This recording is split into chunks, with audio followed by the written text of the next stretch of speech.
Success ಆಯ್ತು.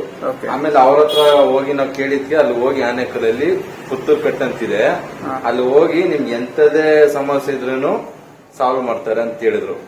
ಆಮೇಲೆ ಇಲ್ಲಿಗೆ ಬಂದು ವಿಸಿಟ್ ಮಾಡೋದು ಗೊತ್ತಾಯ್ತು. ಆಮೇಲೆಲ್ಲ ಈ ತರ ಹೇಳಿದ್ವಿ ವಿಷಯ. ಟೋಟಲ್ ಎಷ್ಟು ದಿನ ಮಾಡಿಸಿದೀವಿ ಟ್ರೀಟ್ಮೆಂಟ್ ನೀವು? ನಾವು ಟೋಟಲಿ 3 ಕಟ್ಟು ಹಾಕ್ಸಿರೋದು ಮೂಳೆಗೆ.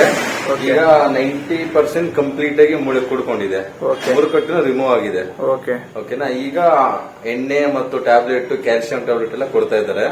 ಕಂಟಿನ್ಯೂಸ್ ಆಗಿ ಮಾಡ್ತಾ ಇದೀರಿ. ಎಷ್ಟು ದಿನ ನಡೀತು ಸರ್ ಟ್ರೀಟ್ಮೆಂಟ್? ಟ್ರೀಟ್ಮೆಂಟ್ ಒಂದು 30 days 35 days ನಡೀತಷ್ಟೇ. ಅಮ್ಮರೇ, ನಿಮಗೆ ಕಟ್ಟಾಕಿದಾದ್ಮೇಲೆ ಯಾವ ತರ ಇತ್ತು ನಿಮಗೆ? ನನಗೆ ಕಟ್ಟಾಕಿದ್ಮೇಲೆ ಸರ್ ನೋವು ಎಷ್ಟು ದಿನ ಇತ್ತು? ನೋವಾ ಸರ್, ಕಟ್ ಹಾಕಿದ್ಮೇಲೆ ನಂಗೆ ನೋವು ಏನಷ್ಟು ಗೊತ್ತಾಗಿಲ್ಲ. ಕಟ್ಟಾಕಿದ್ಮೇಲೆ ನೋವು ನಿಂತು